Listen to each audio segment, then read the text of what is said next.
ഞങ്ങളുടെ പിതാവേ, നിന്റെ നാമം പരിശുദ്ധമാക്കപ്പെടണമേ. നിന്റെ രാജ്യം വരണമേ. നിന്റെ തിരുവിഷ്ടം സ്വർഗത്തിലെ പോലെ ഭൂമിയിലും ആകണമേ. ഞങ്ങൾക്ക് ആവശ്യമുള്ള അപ്പം ഞങ്ങൾക്ക് തരണമേ. ഞങ്ങളുടെ കടക്കാരോട് ഞങ്ങൾ ക്ഷമിച്ചതുപോലെ ഞങ്ങളുടെ കടങ്ങളും പാപങ്ങളും ഞങ്ങളോടും ക്ഷമിക്കണമേ. പരീക്ഷയിലേക്ക് ഞങ്ങളെ പ്രവേശിപ്പിക്കരുതേ, പിന്നെയോ ദുഷ്ടനിൽ നിന്ന് ഞങ്ങളെ രക്ഷിച്ചു കൊള്ളണമേ. എന്തുകൊണ്ടെന്നാൽ രാജ്യവും ശക്തിയും മഹത്വവും എന്നേക്കും നിനക്കുള്ളതാവുന്നു. ആമേൻ. കൃപ നിറഞ്ഞ മറിയമേ, നിനക്ക് സമാധാനം. നമ്മുടെ കർത്താവ് നിന്നോടുകൂടെ സ്ത്രീകളിൽ നീ വാഴ്ത്തപ്പെട്ടവളാകുന്നു. നിന്റെ ഉദരഫലമായ കർത്താവ് യേശുമിശിഹാ വാഴ്ത്തപ്പെട്ടവനാകുന്നു. ശുദ്ധമുള്ളതിനെ ഓർത്ത് മറിയമേ, തമ്പുരാന്റെ അമ്മേ, പാപികളായ ഞങ്ങൾക്ക് വേണ്ടി ഇപ്പോഴും എപ്പോഴും ഞങ്ങൾ മരണസമയത്തും നീ തമ്പുരാനോട് അപേക്ഷിച്ചു കൊള്ളണമേ. ആമേൻ. ദൈവമായ കർത്താവെ, അനുഗ്രഹീതമായ സന്ധ്യയിൽ കർത്താവെ, നിന്റെ തിരുവചനത്തെ ധ്യാനിക്കുവാൻ, അവിടുത്തെ ദൈവിക സത്യങ്ങളെ മനസ്സിലാക്കുവാൻ തക്കവണ്ണം ഒരുങ്ങി വന്നിരിക്കുന്നതായ ദാസീദാസരെ തൃക്കരങ്ങളിലേക്ക് സമർപ്പിക്കുന്നു. അവിടുത്തെ കൃപയാ ഞങ്ങളെ കാത്തു പരിപാലിക്കണമേ. ഞങ്ങളുടെ ഹൃദയങ്ങളോടും മനസ്സുകളോടും അവിടുന്ന് പ്രവർത്തിക്കുമാറാകണമേ. കർത്താവ്, അവിടുത്തെ തിരുവചനത്തിന്റെ സത്യങ്ങളെ കാണുവാനും മനസ്സിലാക്കുവാനും തക്കവണ്ണം ഞങ്ങളുടെ ഹൃദയ കണ്ണുകളെ പ്രകാശിപ്പിക്കണമേ. പിതാവിന്റെയും പുത്രന്റെയും പരിശുദ്ധ റൂഹായുടെയും നാമത്തിൽ തന്നെ ആമേൻ. കർത്താവിൽ പ്രിയ സഹോദരി സഹോദരങ്ങളെ, നമ്മള് അവസാനത്തെ യൂണിറ്റിലേക്ക് നമ്മൾ പ്രവേശിച്ചു. അതിന്റെ ഒരധ്യായമാണോ രണ്ടധ്യായമാണോ നമ്മൾ കംപ്ലീറ്റ് ചെയ്തത്? അറിയില്ല അച്ഛാ, ഞാൻ കഴിഞ്ഞ ആഴ്ച ഇല്ലായിരുന്നു. ഇല്ല. ഐ തിങ്ക് ഒരധ്യായമേ കംപ്ലീറ്റ് ചെയ്തുള്ളൂ എന്ന് എനിക്ക് തോന്നുന്നു. ആർക്കെങ്കിലും ഓർത്തെടുത്ത് പറയാൻ പറ്റുമോ? ഒരെണ്ണേ എടുത്തുള്ളൂ അച്ഛൻ. ഗ്രന്ഥം മാത്രമേ എടുത്തുള്ളൂ. പാഠം 2 ക്രിസ്ത്യ ആരാധന അതിനെ എടുക്കേണ്ടത്. പഴയ നിയമം ക്രിസ്ത്യ ആരാധനയാണ് ഇനി നമ്മൾ എടുക്കാൻ പോകുന്നത്. പഴയ നിയമവും ദൈവശാസ്ത്രവും എന്ന് പറയുന്ന ഭാഗത്തെ ഒരു അധ്യായമാണ് നമ്മൾ പഠിച്ചു കഴിഞ്ഞത്. ദൈവശാസ്ത്രം എന്ന് പറഞ്ഞു കഴിഞ്ഞാൽ തിയോളജി. ഓരോ കാലഘട്ടത്തിലും ഓരോ സംസ്കാരങ്ങളും നിലനിന്നിരുന്ന തിയോളജിയും നമ്മൾ പഠിക്കുന്ന വിഷയമായ പഴയ നിയമവും തമ്മിലുള്ള ഒരു ബന്ധമാണ് പഠിച്ചുകൊണ്ടിരുന്നത്. കഴിഞ്ഞ ആഴ്ചയിൽ വളരെ ഹീറ്റഡ് ആയിട്ട് കുറെ കാര്യങ്ങളൊക്കെ നമ്മൾ സംസാരിക്കുകയുണ്ടായി, മറ്റു മതങ്ങളുമായിട്ടുള്ള നമ്മുടെ ബന്ധത്തെക്കുറിച്ചുമൊക്കെ. അപ്പൊ അതിന്റെ തുടർച്ചയായിട്ട് തൊട്ടടുത്ത ഭാഗം ഇനിയും ഒരു 4-5 അധ്യായങ്ങൾ കൂടി മാത്രമേ നമുക്ക് പഠിക്കാനുള്ളൂ. പറ്റുന്നിടത്തോളം ഇന്ന് തന്നെ കംപ്ലീറ്റ് ചെയ്യാൻ തക്കവണ്ണം ശ്രമിക്കാം. ഇന്ന് പഠിക്കാൻ പോകുന്ന പഴയ നിയമം ക്രിസ്തീയ ആരാധനയും തമ്മിലുള്ള ബന്ധത്തെക്കുറിച്ചാണ്. ക്രിസ്തീയ ആരാധന എന്ന് പറഞ്ഞു കഴിഞ്ഞാൽ യേശുക്രിസ്തുവിന് ശേഷമുള്ള ക്രൈസ്തവ സഭ എന്ന് പറയുന്ന ഒരു പേര് വരുന്നത് ഒരുപാട് നാളുകൾക്ക് ശേഷമാണ്. ക്രിസ്തുവിന്റെ പിൻഗാമികൾ, അനുയായികൾ എന്ന പേരിൽ രൂപപ്പെട്ട ആ സമൂഹത്തെ അവരുടെ ആരാധനാ രീതികളുമായി ബന്ധപ്പെട്ട് പഠിക്കാൻ തക്കവണ്ണമാണ് നമ്മൾ ആഗ്രഹിക്കുന്നത്. നമ്മുടെ ആരാധനയുടെ ഏറ്റവും കാതലായ അല്ലെങ്കിൽ ഫണ്ടമെന്റലായ വസ്തുത എന്ന് പറയുന്നത്, മോസ്റ്റ് ഫണ്ടമെന്റൽ തിങ് എന്ന് പറയുന്നത്, നമ്മുടെ ഇപ്പോഴത്തെ കോണ്ടക്സ്റ്റ് അനുസരിച്ച് ചിന്തിക്കുവാണെങ്കിൽ അത് വിശുദ്ധ കുർബാനയാണ്. വിശുദ്ധ കുർബാന എന്ന് പറയുന്നതിനേക്ക് അപ്പുറത്തേക്കോ ഇപ്പുറത്തേക്കോ നമുക്ക് ഒന്നുമില്ല. കാരണം എല്ലാം അവസാനിക്കുന്നത് അല്ലെങ്കിൽ എല്ലാം ആരംഭിക്കുന്നത് വിശുദ്ധ കുർബാനയിലാണ്, അല്ലെങ്കിൽ വിശുദ്ധ കുർബാനയിൽ കൂടിയാണ്. അപ്പോ നമ്മൾ ചിന്തിക്കുമ്പോൾ മനസ്സിലാക്കേണ്ടുന്ന ഒരു കാര്യം, ഈ വിശുദ്ധ കുർബാന എന്ന് പറയുന്ന ഒരു സാഹചര്യം അല്ലെങ്കിൽ നമ്മുടെ ആരാധന, ക്രൈസ്തവ സഭയുടെ ആരാധന എന്ന് പറയുന്നത് പല കാര്യങ്ങളിലും യൂണീക്കാണ്. ഒരുപാട് തരത്തിലുള്ള സഭാവിഭാഗങ്ങൾ എന്ന് പറഞ്ഞതിനേക്കാൾ കൂടുതൽ ഡിനോമിനേഷൻസ് നമ്മുടെ ഇടയിലുണ്ടെങ്കിലും ഒരുപാട് കാര്യങ്ങളിൽ സിമിലാരിറ്റി പലർക്കുണ്ട്. ഡിഫറൻസസ് ഒരുപാടുണ്ടെന്ന് പറഞ്ഞാലും കുറെ കാര്യങ്ങളിൽ നമുക്ക് സിമിലാരിറ്റിയും കാണാൻ പറ്റും. അപ്പൊ ആ ഒരു സിമിലാരിറ്റിയിലാണ് ക്രിസ്തീയ ആരാധന ഈ കോർഡിനേറ്റ് ചെയ്ത് മുമ്പോട്ട് പോയിക്കൊണ്ടിരിക്കുന്നത്. അപ്പൊ ആ എല്ലാ ആരാധനയ്ക്കും ഉള്ള പ്രത്യേകത എന്ന് പറയുന്നത്, ആരാധനയുടെ കോർ എന്ന് പറയുന്നത് അറിയാമല്ലോ. വിശുദ്ധ കുർബാന എന്ന് പറയുന്നത് നമ്മൾ ഇന്ന് കാണുന്ന രീതിയിലുള്ള സിസ്റ്റമാറ്റിക് ആയിട്ടുള്ള വിശുദ്ധ കുർബാന നിലവിൽ വന്നിട്ട് ഒരുപാട് നാളുകളൊന്നും ആയിട്ടില്ല. അല്ലെങ്കിൽ അത് ഓരോ കാലഘട്ടങ്ങളായിട്ട് ഇങ്ങനെ എവല്യൂഷൻ പ്രാപിച്ച് ഇങ്ങനെ മുമ്പോട്ട് പോവുകയാണ്. ചില എസൻഷ്യൽസിന്റെ കൂടെ ആഡ് ചെയ്യേണ്ട കാര്യങ്ങൾ ആഡ് ചെയ്യപ്പെടുകയും അതുപോലെ തന്നെ എടുത്തു മാറ്റേണ്ട കാര്യങ്ങൾ എടുത്തു മാറ്റപ്പെടുകയും വാക്കുകൾക്കൊക്കെ അങ്ങോട്ടും ഇങ്ങോട്ടും നമുക്കറിയാം. എന്നാലും ഈ വിശുദ്ധ കുർബാന എന്ന് പറയുന്നത് യേശുക്രിസ്തു സ്ഥാപിച്ച വിശുദ്ധ കുർബാനയാണ് നമുക്കറിയാം. ഈ വിശുദ്ധ കുർബാന യേശുക്രിസ്തു അല്ലാതെ പിന്നീട് വന്ന പിൽക്കാല യേശുക്രിസ്തുവിന്റെ അനുയായികൾക്ക് ഈ വിശുദ്ധ കുർബാന നൽകിയത്, വിശുദ്ധ കുർബാന നൽകിയെന്ന് പറഞ്ഞാൽ കുർബാന അപ്പമല്ല, വിശുദ്ധ കുർബാന എന്ന് പറയുന്ന ഒരു ആരാധനാ രീതി നൽകിയത്, അല്ലെങ്കിൽ അവരെ മറ്റുള്ളവരെ പഠിപ്പിച്ചത്, അത് ആദ്യം അതിന് ഇനിഷ്യേറ്റീവ് എടുത്തത് ആരാണെന്ന് ആർക്കെങ്കിലും അറിയാമോ?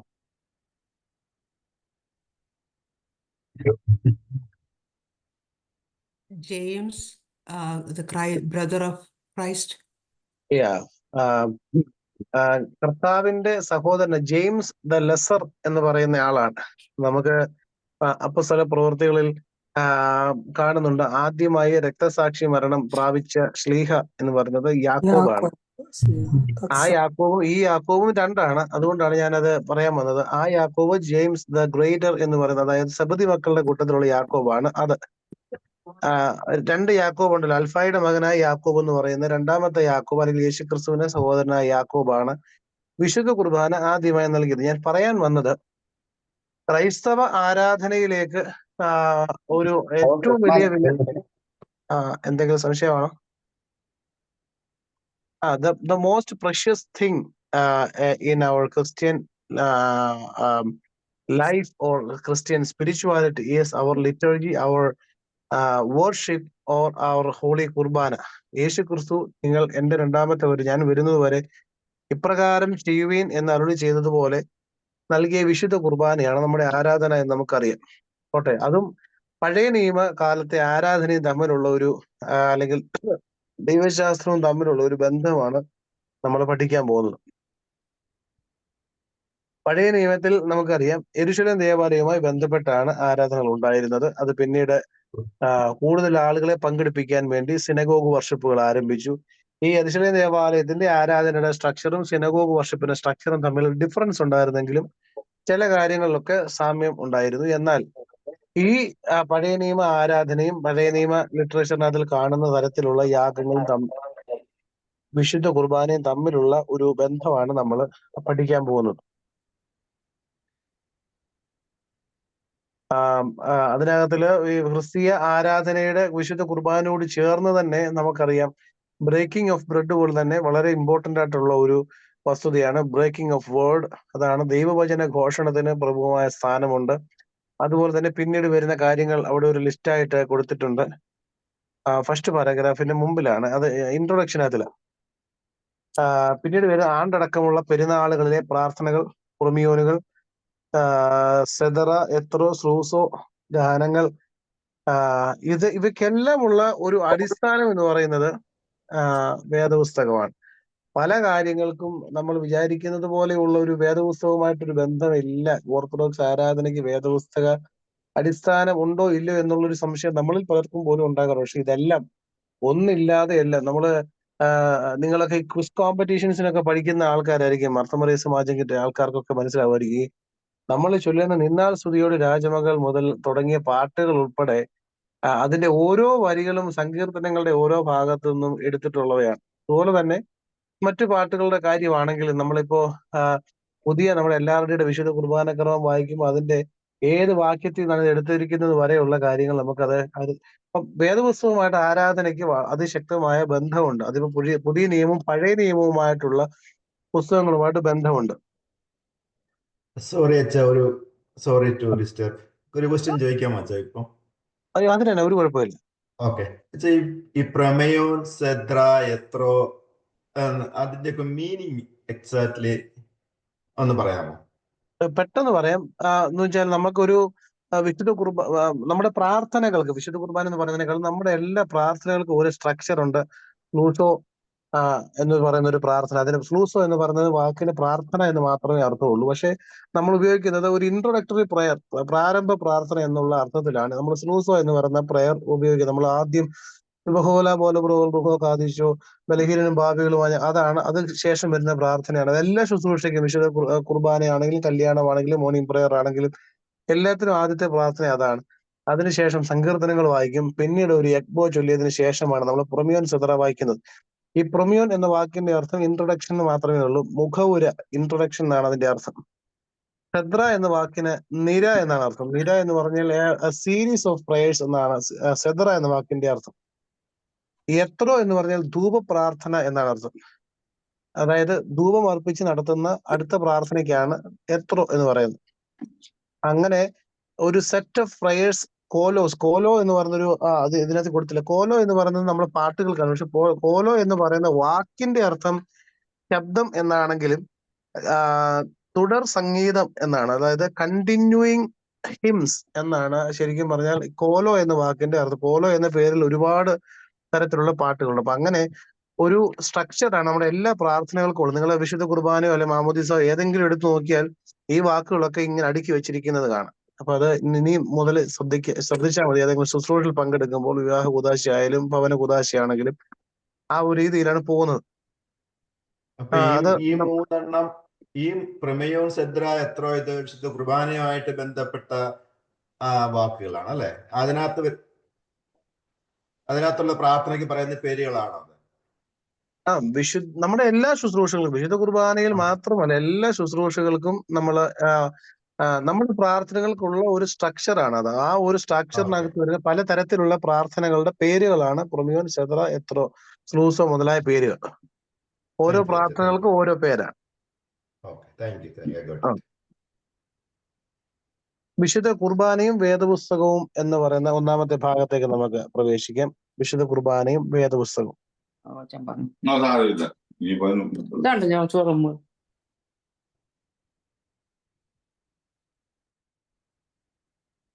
ഓക്കെ, നമുക്ക് നമ്മുടെ ആരാധന പെട്ടെന്ന് ഒറ്റ വാക്കിൽ നമ്മൾ പറയുകയാണ്. നമ്മുടെ ആരാധനയിൽ മുമ്പ് പറഞ്ഞതുപോലെ തന്നെ എല്ലാ ആസ്പെക്റ്റുകളും നമ്മുടെ ആരാധനയുമായി ബന്ധപ്പെട്ട ആരാധന എന്ന് പറഞ്ഞു കഴിഞ്ഞാൽ പറഞ്ഞല്ലോ, വിശുദ്ധ കുർബാനയെ കുറിച്ച് മാത്രമല്ല എല്ലാ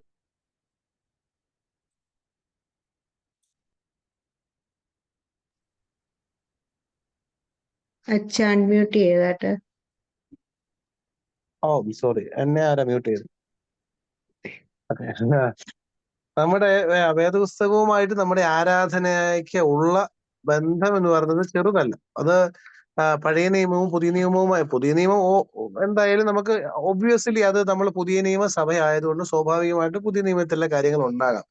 പക്ഷെ എന്നാൽ അതിനകത്ത് പഴയ നിയമത്തിന് അതിൻ്റെ അകത്തിൽ ഇമ്പോർട്ടൻസ് ഉണ്ടോ, അതിന്റെ ആവശ്യമുണ്ടോ, അത് മറ്റൊരു മതത്തിന്റെ ഗ്രന്ഥമല്ലേ, അല്ലെങ്കിൽ യേശുക്രിസ്തുവിന് മുമ്പുള്ള ഗ്രന്ഥമല്ലേ എന്നൊക്കെ ചിന്തിക്കുന്ന ആളുകള് നമ്മുടെ ആരാധനകള് മനസ്സിലാക്കുമ്പോൾ നമുക്ക് മനസ്സിലാവും.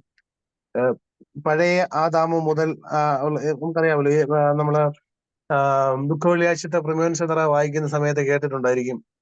ആദാം വെള്ളിയാഴ്ച പാപം ചെയ്തു, കർത്താവ് വെള്ളിയാഴ്ച പാപമോചനത്തിന് വേണ്ടി കുരിശിൽ തറയ്ക്കപ്പെട്ടു. ആദാം വെള്ളിയാഴ്ച മരത്തിന്റെ പിന്നിൽ ഒളിച്ചു, വെള്ളിയാഴ്ച യേശുക്രിസ്തുവിനെ മരത്തിന്റെ മുമ്പിൽ കുരിശിച്ചു എന്നൊക്കെ പറഞ്ഞുകൊണ്ടുള്ള ആ ഒരു കമ്പാരിറ്റീവ് ആയിട്ടുള്ള പ്രാർത്ഥന നമ്മൾ നടത്താറുണ്ട്. അപ്പൊ എന്ന് പറഞ്ഞാൽ ആദാം മുതൽ ഇങ്ങോട്ടുള്ള യേശുക്രിസ്തുവിന്റെ സ്നേഹത്തെ വെളിപ്പെടുത്തുന്ന എല്ലാ സംഭവങ്ങളും നമ്മൾ നമ്മുടെ ആരാധനയിൽ ഉപയോഗിക്കാറുണ്ട്. അതാണ് വിശുദ്ധ കുർബാനയും വേദപുസ്തകവും എന്ന് പറയുന്നത്. അപ്പൊ അത് എന്താ പറയുക, നമ്മള് കഴിഞ്ഞ ആഴ്ച സൂചിപ്പിച്ചു എന്ന് ഞാൻ വിചാരിക്കുന്നു. നമ്മൾ ഓരോ തുയോബോ ശുശ്രൂഷയിലും നമ്മൾ ഓർത്തു പ്രാർത്ഥിക്കുന്ന ആളുകളുടെ പേരുകളുടെ ലിസ്റ്റിനോടൊപ്പം തന്നെ നമ്മൾ ആദാം മുതൽ ഹവ്വ മുതൽ ഓരോ ആളുകളെയും, പ്രവാചകന്മാരെയും പിതാക്കന്മാരെയും അപ്പോസ്തലന്മാരെയും തുടങ്ങി പഴയ നിയമ കാലഘട്ടം മുതൽ ഇങ്ങോട്ടുള്ള എല്ലാവരെയും നമ്മൾ അനുസ്മരിക്കാറുണ്ട്. പക്ഷെ എല്ലാവരുടെ പേരെടുത്ത് പറഞ്ഞ് അനുസ്മരിക്കാറില്ല. പക്ഷെ ഒരു ഒറ്റ വാക്കിൽ അവരുടെ ഒരു ഗ്രൂപ്പിന്, ഇപ്പൊ പ്രവാചകന്മാരാണ് പ്രവാചകന്മാർ, അല്ലെങ്കിൽ ആദാം മുതൽ ഹവ്വ മുതൽ എന്ന് പറഞ്ഞുകൊണ്ട് ഇങ്ങോട്ട് ഉള്ള പിതാക്കന്മാരെല്ലാം നമ്മൾ വിശുദ്ധ കുർബാനയിൽ ഓർത്തു പ്രാർത്ഥിക്കാറുണ്ട്. അതാണ് വേദപുസ്തകത്തിൽ അല്ലെ പഴയ നിയമവുമായി ബന്ധപ്പെട്ട് വിശുദ്ധ കുർബാനയ്ക്കകത്തിൽ അതിന് നമ്മൾ ഒട്ടും സ്ഥാനം കുറച്ച് കണ്ടിട്ടില്ല. നമ്മൾ പ്രത്യേകിച്ച് നമ്മൾ പഴയ നിയമ വായന പ്രത്യേകമായിട്ട് നടത്താറുണ്ട് എന്നൊക്കെ നമുക്കറിയാം. അപ്പൊ അങ്ങനെ ഒരുപാട്, അതുപോലെ ഈ ആലിഗറി അല്ലെങ്കിൽ ഇമേജസ്, ടൈപ്പ് എന്നൊക്കെ പറയും. ടൈപ്പ് എന്നൊക്കെ പറഞ്ഞു കഴിഞ്ഞാൽ വാർപ്പ് എന്ന് മലയാളത്തിൽ പറഞ്ഞാൽ നിങ്ങൾക്ക് മനസ്സിലാവുന്ന, വാർപ്പ് എന്നാണ് ടൈപ്പ് എന്ന് പറഞ്ഞ വാക്കിന്റെ ശരിക്കുള്ള മലയാളം. അതായത് യോന 3 ദിവസം കടലിൽ കിടന്നതുപോലെ കർത്താവ് 3 ദിവസം ഭൂമിയുടെ ഉള്ളിൽ വസിക്കേണ്ടതാകുന്നു എന്നുള്ള തരത്തിലുള്ള താരതമ്യമൊക്കെ നമ്മൾ കേട്ടിട്ടുണ്ട്. അപ്പൊ എന്ന് പറഞ്ഞ പോലെയുള്ള ടൈപ്പ് പഴയ നിയമത്തിൽ ഹാബേല് ഇന്നസെന്റ് ഡെത്ത് സ്വീകരിച്ചതുപോലെ, അല്ലെങ്കിൽ ഇസഹാക്ക് തനിക്ക് തന്റെ യാഗം കഴിക്കാനുള്ള മരവും ചുമന്നുകൊണ്ട് മല കയറി പോയതുപോലെ യേശു ക്രിസ്തുവും ഇന്നസെന്റ് ആയിട്ട് ത്യാഗം സഹിച്ചതായിട്ടും തന്നെ കൊല്ലാനുള്ള മരം കൊണ്ട് മല കയറി പോയത്, അങ്ങനെയുള്ള താരതമ്യമൊക്കെ നമ്മുടെ ആരാധനയിലൊക്കെ അങ്ങോളം ഇങ്ങോളം കാണാൻ പറ്റും. അപ്പൊ അങ്ങനെയാണ് പഴയ നിയമവുമായിട്ട് അങ്ങോളം ഇങ്ങോളം നമ്മളുടെ പുതിയ നിയമത്തിനും പുതിയ നിയമസഭയ്ക്കും നമ്മുടെ ആരാധനയ്ക്കും ബന്ധമുണ്ട് എന്ന് നമ്മൾ മനസ്സിലാക്കാൻ പറ്റും. രണ്ടാമത്തെ ഭാഗം പഴയ നിയമ വായനയും ആരാധനയും. നമ്മൾ പ്രത്യേകമായിട്ട് അത് എടുത്തു പറയേണ്ട ആവശ്യമില്ല. നമ്മുടെ വിശുദ്ധ കുർബാനയിലെ കുർബാനയിൽ മാത്രമല്ല, പ്രധാനപ്പെട്ട ശുശ്രൂഷകളിലെല്ലാം നമ്മൾ പഴയ നിയമ വായനകൾ നടത്താറുണ്ട്. അതുപോലെ തന്നെ പാട്ടുകളിലും അതുപോലെ ഇപ്പൊ നമ്മൾ മന്നാ നിക്ഷേപിത ചെപ്പും എന്ന് പറഞ്ഞ് തുടങ്ങുന്ന പാട്ട് തന്നെ മാത്രം നോക്കിയാൽ മതി. അതിനകത്തിൽ എത്ര ഭാഗങ്ങൾ പഴയ നിയമത്തിൽ നിന്ന് മാത്രം എടുത്ത് ഉപയോഗിച്ചിട്ടുണ്ട്. ഉൾമരം എരിയാതെരുതിയ തന്നടുവിൽ ഒന്നുമല്ല, ഒരുപാട് പാട്ടുകളുണ്ട്. സീനായി ഗിരിതിൻ തുടങ്ങിയ പാട്ടുകളൊക്കെ നമ്മൾ പാടുമ്പോൾ ഇതിനകത്തെല്ലാം പരാമർശിച്ചിരിക്കുന്ന ഈ പഴയ നിയമ സംഗതികളൊക്കെയാണ്. അപ്പൊ പഴയ നിയമത്തിന്റെ വായനകൾ മാത്രമല്ല, പഴയ നിയമത്തിലെ സംഭവങ്ങൾ പാട്ടുകളിൽ കൂടിയും നമ്മൾ പുതിയ നിയമത്തിൽ അല്ലെങ്കിൽ പുതിയ നിയമസഭയിൽ ഉപയോഗിക്കാറുണ്ട്. വിശുദ്ധ കുർബാന, അതായത് തൂയോബോയുടെ ഭാഗത്തും വിശുദ്ധ കുർബാനയുടെ മധ്യഭാഗത്തും വിശുദ്ധ കുർബാന അനുഭവം കഴിഞ്ഞുള്ള ഭാഗങ്ങളിലും പൂർണ്ണമായോ ഭാഗികമായോ പഴയ നിയമ പരാമർശങ്ങൾ കാണാം എന്ന് പറയുന്നത്. അതിന്റെ ഉദാഹരണങ്ങൾ നമ്മൾ കാണുന്നുണ്ട്. അതായത് സങ്കീർത്തനങ്ങൾ 103:10. എന്താ അവിടെ എഴുതിയിരിക്കുന്നൊന്ന് വായിക്കാം ആരെങ്കിലും? സങ്കീർത്തനങ്ങൾ 103:10. ഒരു ഉദാഹരണം മാത്രം നോക്കിയാൽ മതി. അതിപ്പം പറയുന്നത് ശരിയാണോ ഇല്ലയോ നമ്മൾ അറിയണമല്ലോ, അത് പറയുന്നുണ്ടോ ഇല്ല. അവൻ നമ്മുടെ പാപങ്ങൾക്ക് തക്കവണ്ണം നമ്മോട് ചെയ്യുന്നില്ല, നമ്മുടെ അകൃത്യങ്ങൾക്ക് തക്കവണ്ണം നമ്മോട് പകരം ചെയ്യുന്നതുമില്ല. അതുപോലെ തന്നെ യെശയ്യാ പ്രവചനം 53:7.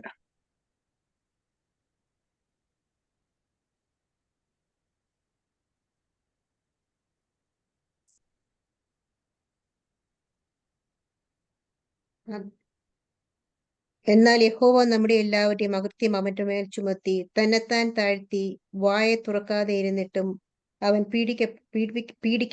പീഡിപ്പിക്കപ്പെട്ടു. കൊല്ലുവാൻ കൊണ്ടുപോകുന്ന കുഞ്ഞാടിനെ പോലെയും രോമം കത്തിരിക്കുന്നവരുടെ മുമ്പാകെ മിണ്ടാതെ ഇരിക്കുന്ന ആടിനെ പോലെയും അവൻ വായെ തുറക്കാതെ ഇരുന്നു. 26-ാം സങ്കീർത്തനത്തിന് 2-ാം വാക്യം ഒന്ന് വായിക്കാം. ഏതാച്ചാ? 26-ാം സങ്കീർത്തനം 2-ാം വാക്യം.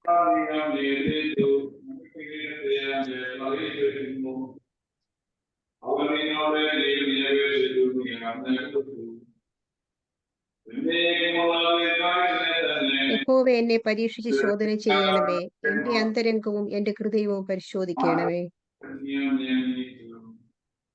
ഒരു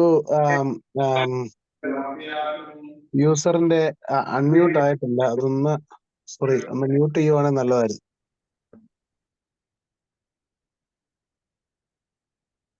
ഓക്കെ, താങ്ക് യു.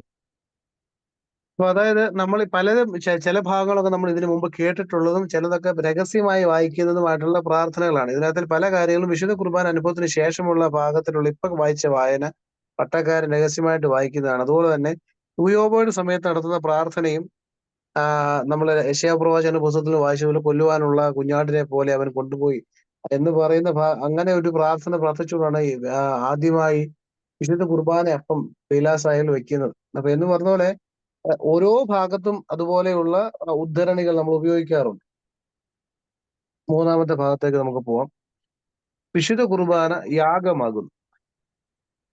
നമുക്കറിയാമല്ലോ, നമ്മള് വിശുദ്ധ കുർബാനയിൽ തന്നെ നമ്മൾ എടുത്തു പറയുന്നുണ്ട്, ഈ കുർബാന അനുഗ്രഹങ്ങളും സമാധാനവും ബലിയും സ്തോത്രവും. യാഗം എന്ന് പറഞ്ഞതിന് മറ്റൊരു പേരാണ് ബലി എന്ന് ഉപയോഗിക്കുന്നത്. വിശുദ്ധ കുർബാന എന്ന് പറയുന്ന വാക്കിന്റെ അർത്ഥം തന്നെ യാഗം അല്ലെങ്കിൽ ബലി എന്നാണ്.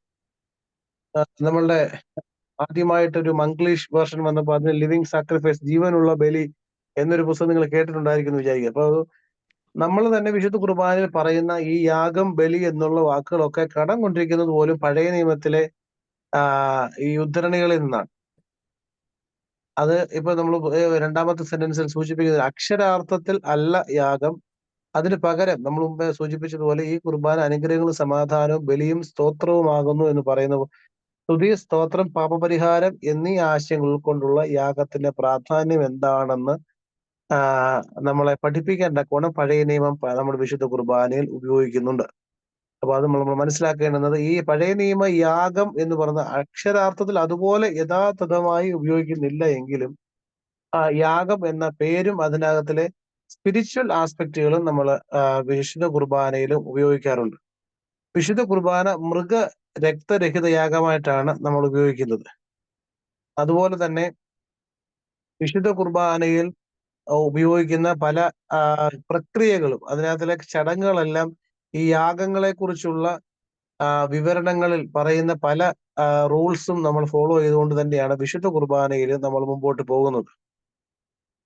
അതുപോലെ തന്നെ പ്രവാചകന്മാരും സങ്കീർത്തനങ്ങളിലും എപ്രകാരം യാഗത്തെ അവര് മനസ്സിലാക്കി എപ്രകാരമായിരുന്നു യാഗത്തോടുള്ള സമീപനം എന്നുള്ളതും, അതുപോലെ നമ്മുടെ കർത്താവിന് യാഗങ്ങളോടുള്ള സമീപനം എങ്ങനെയായിരുന്നു എന്നും നമ്മൾ പുതിയ നിയമത്തിൽ മനസ്സിലാക്കുന്നുണ്ട്. പുതിയ നിയമത്തിലൂടെ പ്രത്യേകമായിട്ടും അത് എപ്രകാരം പുതിയ നിയമത്തിൽ അത് എങ്ങനെ വ്യാഖ്യാനിക്കപ്പെട്ടു എന്നും നമ്മൾ മനസ്സിലാക്കുക. യേശു ക്രിസ്തുവിന്റെ ബലിയോടുകൂടി മൃഗബലികളെ യേശു തമ്പുരാൻ അവിടെ വെച്ച് പൂർത്തീകരിക്കപ്പെടുകയാണ്. യേശു തമ്പുരാൻ പോലും നിങ്ങൾക്കറിയാമായിരിക്കും, യെരുശലേം ദേവാലയത്തിലേക്ക് കന്യകമറിയം യേശു തമ്പുരാനെ കാഴ്ചവെക്കാൻ കൊണ്ടുപോകുമ്പോൾ കാഴ്ചയായിട്ട് സമർപ്പിച്ചത് കുറുപ്രാവുകളെയാണ് എന്ന് നമുക്കറിയാം. മാതാവും പിതാവും യേശു തമ്പുരാന് വേണ്ടി ആൺ പ്രജയ്ക്ക് വേണ്ടി സമർപ്പിച്ച ഒരു എന്താ പറയുക, യാഗമായി സമർപ്പിച്ചില്ലെങ്കിൽ പഴയ നിയമത്തിൽ പറയുന്ന നിയമം അനുസരിച്ചുള്ള എല്ലാ ക്രമീകരണങ്ങളും അവരും ചെയ്തവരാണ്. എന്ന് പറയുന്നത് പോലെ യേശു തമ്പുരാൻ പല കാര്യങ്ങളും നീക്കേണ്ടി വന്നെങ്കിലും പഴയ നിയമത്തിൽ പറയുന്ന യാഗങ്ങളുടെ ചില അന്തസത്തകളൊക്കെ നമ്മൾ പുതിയ നിയമത്തിൽ വിശുദ്ധ കുർബാനയിൽ നമ്മൾ ഉപയോഗിക്കുന്നുണ്ട്. അതുപോലെ തന്നെ വിശുദ്ധ കുർബാനയും 4-ാമത്തെ ഭാഗം, വിശുദ്ധ കുർബാനയും പ്രതീകാത്മക പ്രവർത്തനങ്ങൾ എന്ന് പറഞ്ഞാൽ നമ്മൾ സിംബോളിക്കായിട്ട് അവതരിപ്പിക്കുന്ന ചില കാര്യങ്ങളെ കുറിച്ചാണ് പ്രതീകാത്മക പ്രവർത്തനങ്ങൾ എന്ന് പറയുന്നത്. അതിന്റെ ഏറ്റവും ഇമ്പോർട്ടന്റ് ആയിട്ടുള്ള ഒരു സംഗതിയാണ് നമ്മളുടെ നിരപ്പാകൽ, റെക്കൺസിലിയേഷൻ, അനുരഞ്ജനം എന്ന് പറയുന്ന ഒരു സംഗതി. അത് നമ്മള് വിശുദ്ധ കുർബാനയിൽ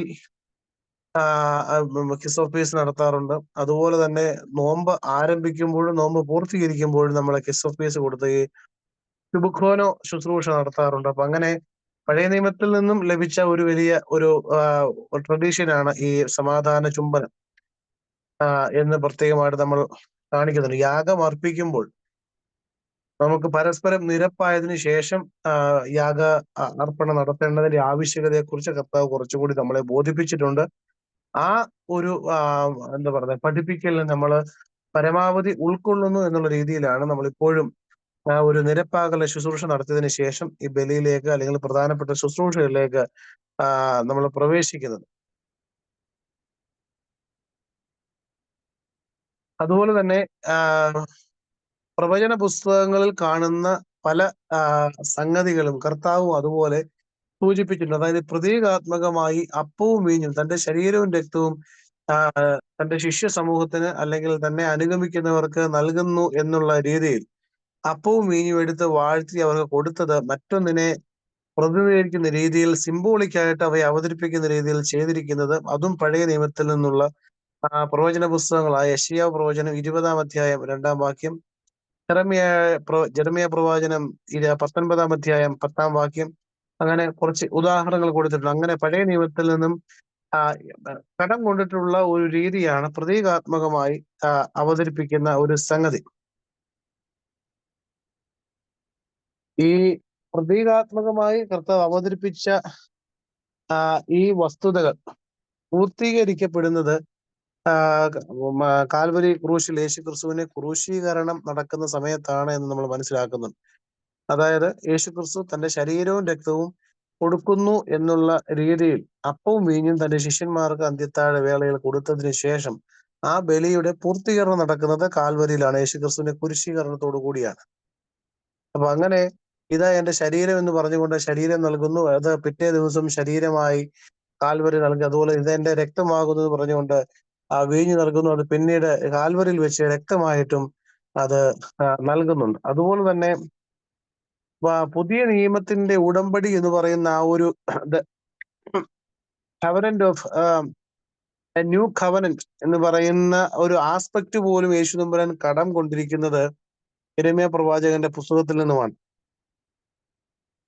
ദൈവം തമ്പുരാൻ ഇസ്രായേലുമായി സീനായി ഉടമ്പടി സ്ഥാപിച്ചതിന്റെ ഉദ്ദേശം നിറവേറ്റുന്നതിന് വേണ്ടി കൂടിയാണ് യേശു തമ്പുരാൻ വിശുദ്ധ കുർബാന സ്ഥാപിച്ചതും അതുപോലെ തന്നെ കാൽവരിയിൽ യാഗമായി തീർന്നതും എന്ന് വേണം നമ്മൾ മനസ്സിലാക്കുക.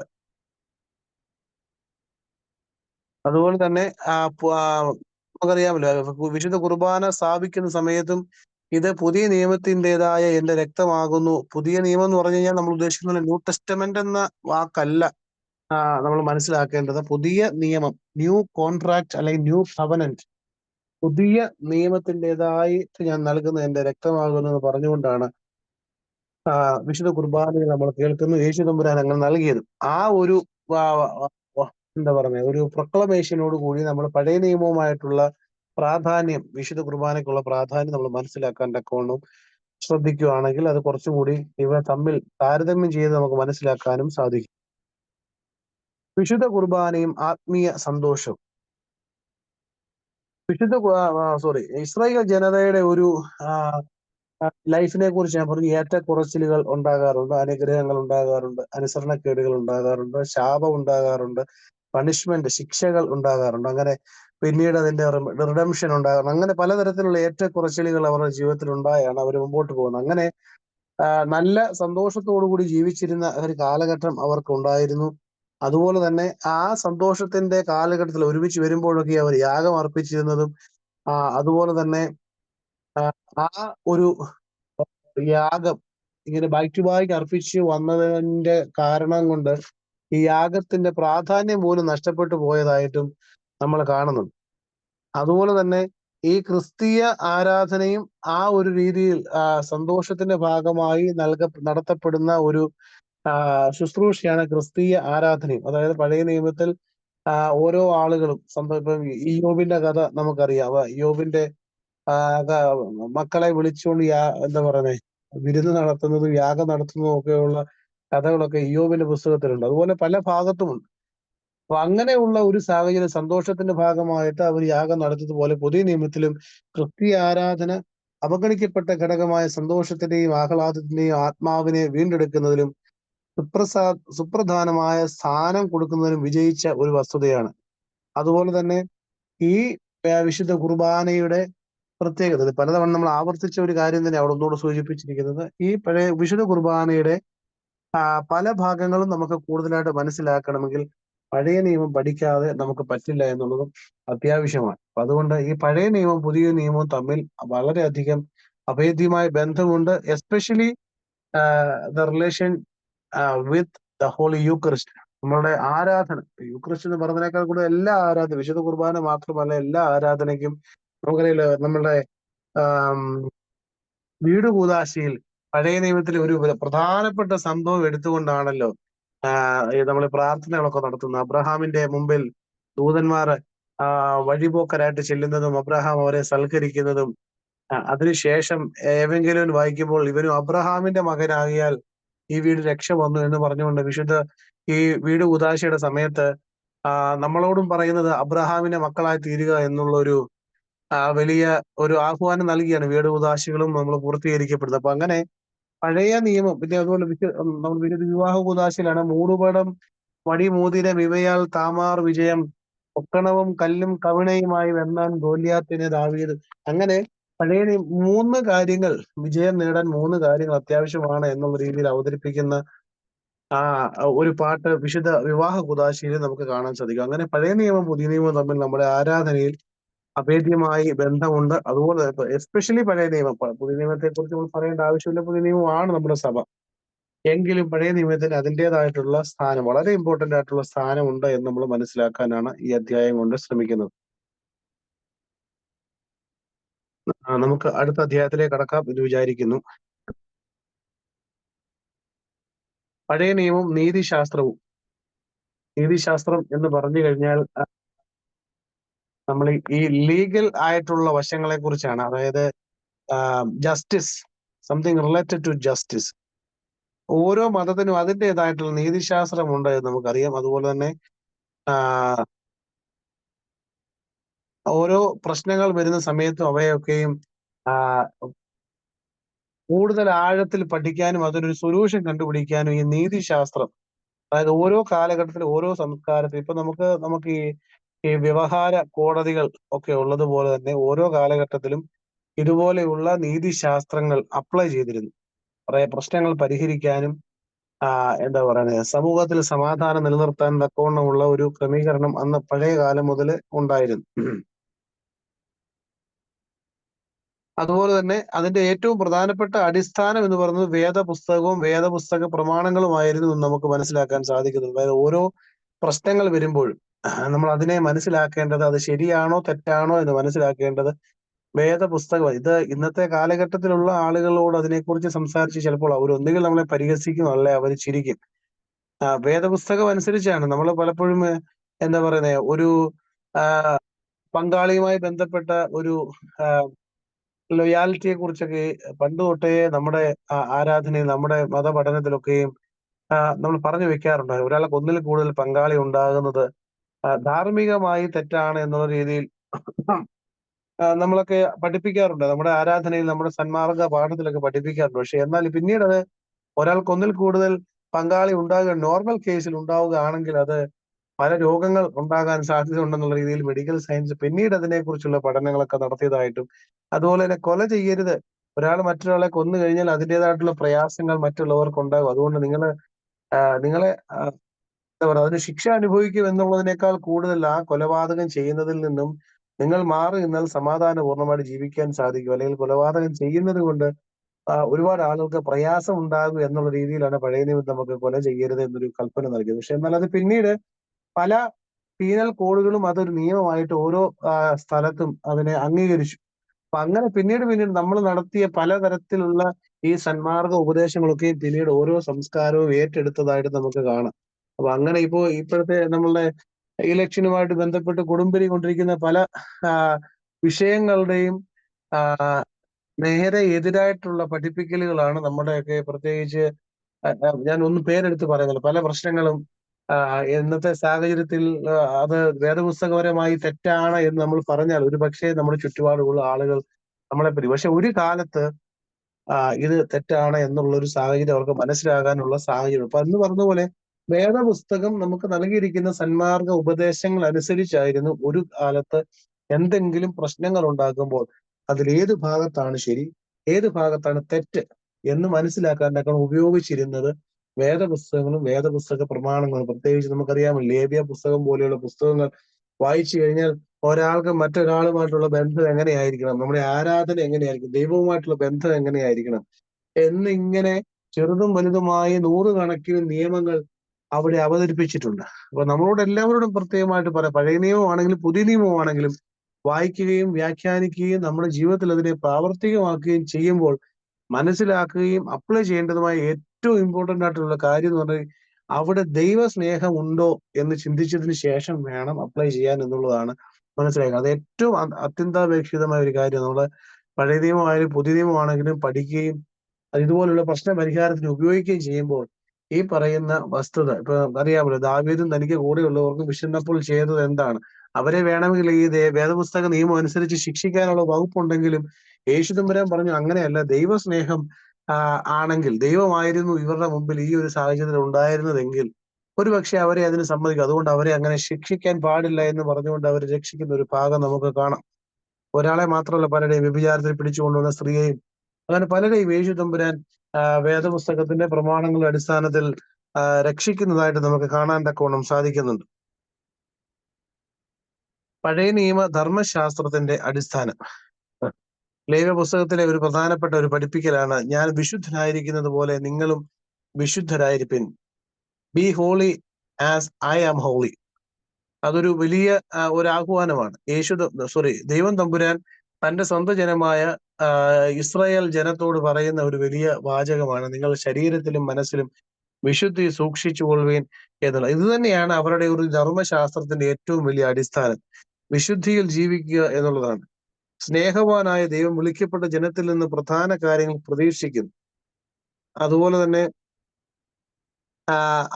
അവർക്ക് കൊടുത്തിരിക്കുന്ന നിയമങ്ങൾ, അത് ഓരോ ദിവസവും നിയമങ്ങൾ അനുസരിച്ച് ജീവിക്കുന്നോ ഇല്ലയോ എന്നുള്ളതിനേക്കാൾ ഉപരിയായി ഏറ്റവും അത്യാവശ്യം അവർക്ക് ഉണ്ടാവേണ്ട നീതിക്കും സത്യത്തിനും വിശുദ്ധിക്കും പ്രാധാന്യം കൊടുത്തുകൊണ്ടുള്ള സാമൂഹ്യ ജീവിതം, ദിവ്യ സ്നേഹത്തോട് പ്രത്യേകത. ഈ 3 കാര്യമാണ് സത്യം പറഞ്ഞാൽ ഓരോ മനുഷ്യന്റെ ജീവിതത്തിലും ദൈവം തമ്പുരാൻ അന്വേഷിക്കുന്നത് എന്നാണ് പറയുന്നത്. നീതിയും സത്യവും വിശുദ്ധിയും. അപ്പൊ അതാണ് പഴയ നിയമ ധർമ്മശാസ്ത്രത്തിന്റെ അടിസ്ഥാനം. നീതി, സത്യം, വിശുദ്ധി. അത് തന്നെയാണ് ലേവ്യ പുസ്തകത്തിൽ പറയുന്നത്, ഞാൻ വിശുദ്ധനായിരിക്കുന്നത് പോലെ നിങ്ങളും വിശുദ്ധരായിരിപ്പിൻ. അതുപോലെ വിശുദ്ധിയിൽ ജീവിക്കാൻ തക്കവണ്ണം ഈ പറയുന്ന ഓരോ കാലഘട്ടത്തിലും നമുക്ക് ഒരുപാട് വെല്ലുവിളികളുണ്ട്. വിശുദ്ധിയിൽ ജീവിക്കുക എന്ന് പറയുന്ന ഒരുപാട് വെല്ലുവിളികൾ. നമ്മള് മനുഷ്യൻ സമൂഹ ജീവി ആയതുകൊണ്ട് തന്നെ ഒരുപാട് ആ വെല്ലുവിളികളെ അതിജീവിക്കാൻ വേണ്ടിയുള്ള ഒരു സഹായ മാർഗങ്ങൾ എന്നുള്ള നിലയിലാണ് നമുക്ക് ഈ റൂൾസ് ആൻഡ് റെഗുലേഷൻസ് നൽകിയിരിക്കുന്നത്. അതായത് സഭാ നിയമങ്ങളാണെങ്കിലും 10 കൽപ്പനകളാണെങ്കിലും മറ്റ് നമ്മുടെ വേദപുസ്തക കൽപ്പനകളൊക്കെയാണെന്ന് പറഞ്ഞാലും നമുക്ക് നൽകിയിരിക്കുന്നതിന്റെ പ്രധാനപ്പെട്ട കാരണം ഈ ദൈവസ്നേഹത്തിലൊക്കെ ജീവിക്കും. ഇപ്പൊ നമുക്ക് നിന്നെ പോലെ നിന്റെ അയൽക്കാരനെ സ്നേഹിക്കാൻ കർത്താവ് പറയുന്നുണ്ട്. അപ്പൊ ഈ അയൽക്കാരനെ സ്നേഹിക്കുന്നതിന് നമുക്ക് ഒരു പരിധിയുണ്ട്, ഇല്ലേ? ഒരു പരിധിയിൽ കൂടുതൽ സ്നേഹിച്ചു കഴിയുമ്പോഴത്തേക്കിനും അത് നമുക്ക് ദൈവ സ്നേഹത്തോടും അല്ലെങ്കിൽ ദൈവിക നീതിയോടും ഒക്കെ അത് ഇപ്രകാരം നീതി പുലർത്തുന്നുണ്ടോ എന്ന് ചിന്തിക്കുക. അതിനകത്തിലെ വിശുദ്ധിയുടെ ഒരു എലമെന്റ് ഉണ്ടോ എന്ന് ചിന്തിക്കുക. അങ്ങനെ ചിന്തിച്ചിട്ട് വേണം നമുക്ക് നമ്മളോടും ദൈവം തമ്പുരാനോടും ഒക്കെ നീതി പുലർത്തി ജീവിക്കാൻ പറ്റുന്നുണ്ടോ. യേശുക്രിസ്തു പറഞ്ഞതാണ് എന്ന് പറഞ്ഞുകൊണ്ട് നമുക്ക് അങ്ങനെ ഒരു എന്താ പറയുന്നേ, കംപ്ലീറ്റ് ആയിട്ടും ഒരു അടിസ്ഥാനമില്ലാതെ ആക്ഷരികമായിട്ട് അതിനെ വ്യാഖ്യാനിച്ച് മുമ്പോട്ട് പോകാൻ പറ്റില്ല എന്നുള്ളതാണ് മനസ്സിലാക്കുന്നത്. അടുത്തത് 10 കൽപ്പനകൾ. അതായത് അവരുടെ ധാർമ്മിക പ്രമാണങ്ങളുമായി ബന്ധപ്പെട്ട തൊട്ടടുത്ത ഭാഗം നിയമത്തിന്റെ ആളുകൾ ശരിയായിട്ട് മനസ്സിലാക്കാൻ തക്കവണ്ണം അവർക്ക് നൽകിയ ഏറ്റവും പ്രധാനപ്പെട്ട ഉപദേശമാണ് 10 കൽപ്പനകൾ. 2 ഭാഗത്ത് 10 കൽപ്പനകൾ നമുക്ക് കാണാം. ഒന്ന് പുറപ്പാട് പുസ്തകം 20-ാം അധ്യായത്തിന്റെ 1 മുതൽ. രണ്ടാമത്തേത് എവിടെയാണെന്ന് ആർക്കെങ്കിലും അറിയാമോ? 10 കൽപ്പനകൾ വേറൊരു ഭാഗത്തും കൂടി കാണാൻ പറ്റുന്നു. ആവർത്തന പുസ്തകം അധ്യായം എന്തെങ്കിലും അറിയാമോ?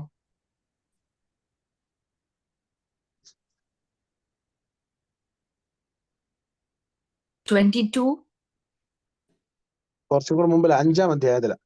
ആവർത്തന പുസ്തകം 5-ാം അധ്യായം. പിന്നീട് നിങ്ങൾ ചെക്ക് ചെയ്ത് നോക്കിയാൽ മതി. 22-ൽ ഉണ്ടോ എന്ന് എനിക്ക് അറിഞ്ഞുകൂടാ. അത് ആരെങ്കിലും ഉറപ്പായിട്ട് പറഞ്ഞാൽ അതോ ഗസ് അടിച്ചതാണോ?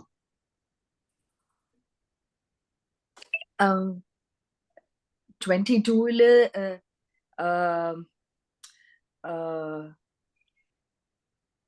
ഒരു മിനിറ്റ് അച്ഛാ, ഞാൻ നോക്കിയിട്ട് പറയാം.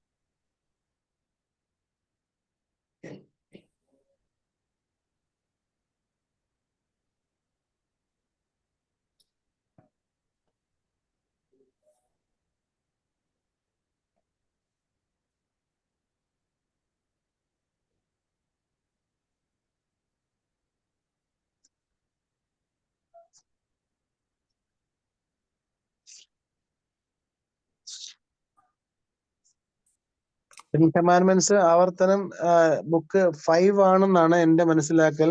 അതെ, 5:11 തൊട്ടുണ്ട് അച്ഛാ. 5 സോറി അച്ഛാ, മൈ മിസ്റ്റേക്ക്. അത് അങ്ങനെ വിചാരിക്കണം. നമുക്ക് എല്ലാവരും എല്ലാം ഓർത്തിരിക്കാൻ പറ്റില്ലല്ലോ. അതുകൊണ്ട് ചില കാര്യങ്ങളൊക്കെ പെട്ടെന്ന് ചോദിക്കുമ്പോൾ മറന്നു പോകാൻ സാധ്യത. മനസ്സിലാക്കി അത് 2 ഭാഗത്ത് പറയുന്നുണ്ട്. അപ്പൊ അതിനകത്തിൽ തന്നെ 10 കൽപ്പനകൾ ഉണ്ടെന്ന് പറഞ്ഞാലും അതിനകത്തിൽ 2ആയിട്ട് നമുക്ക് തിരിക്കാം. യേശു തമ്പുരാൻ കൊടുത്തിരിക്കുന്ന 2 കൽപ്പനകൾ അപ്ലൈ ചെയ്യുവാണെങ്കിൽ അത് ആദ്യത്തെ 5 ഭാഗം, ആദ്യത്തെ ഭാഗം 1 through 4, ആദ്യത്തെ 4 കൽപ്പനകൾ ദൈവവും മനുഷ്യനും തമ്മിലുള്ള ബന്ധമാണ്. 5 മുതൽ 10 വരെയുള്ള ഭാഗങ്ങൾ മനുഷ്യർ തമ്മിലുള്ള ബന്ധമാണ്. അപ്പൊ ഏതൊക്കെയാണെന്ന് ഞാൻ ചോദിക്കുന്നില്ല. ചോദിച്ചു കഴിഞ്ഞാൽ പിന്നീട് അത് എനിക്കറിയാം, നിങ്ങളെല്ലാവർക്കും അറിയാമെന്ന് എനിക്കറിയാം. നിങ്ങൾ വെറുതെ ചിന്തിച്ചു നോക്കിയാൽ മതി. ആദ്യത്തെ 4 ഭാഗങ്ങൾ ദൈവവുമായുള്ള ബന്ധമാണ്. അതിനകത്തിൽ തന്നെ ഏറ്റവും പ്രധാനപ്പെട്ടത് ആണെങ്കിൽ നമ്മൾ പ്രധാനമല്ലാതെ പ്രാധാന്യമില്ല എന്ന് വിചാരിക്കുന്ന ഒന്നാണ് ശാബത് നാളിനെ ശുദ്ധീകരിക്കാൻ ഓർക്കുക എന്ന് പറയുന്നത്. ഞാൻ സാന്ദർഭികമായിട്ട് അങ്ങ് സൂചിപ്പിക്കുകയാണ്. ഈ ശാബത് നാളിനെ ശുദ്ധീകരിക്കുക എന്ന് പറയുമ്പോൾ നമുക്കറിയാം, പഴയ നിയമകാലത്ത് 7-ാം ദിവസമായിരുന്നു ശാബത് നാൾ. കർത്താവിന്റെ സമയമായപ്പോഴത്തേക്കിനും അത് 1-ാം ദിവസമായി. ഈ 1-ാം ദിവസത്തിന് നമ്മൾ ക്രിസ്ത്യാനികൾ പറയുന്ന പേരെന്താണെന്ന് അറിയാം? സെക്യുലർ വേൾഡിൽ 1-ാം ദിവസത്തിന്റെ പേര് സൺഡേ എന്നാണ്. അതായത് സൂര്യന്റെ ദിവസം എന്നാണ് പറയുന്നത്. പക്ഷെ എന്നാൽ നമ്മൾ ക്രിസ്ത്യാനികൾ പറയേണ്ട പേരെന്താണെന്നറിയാം?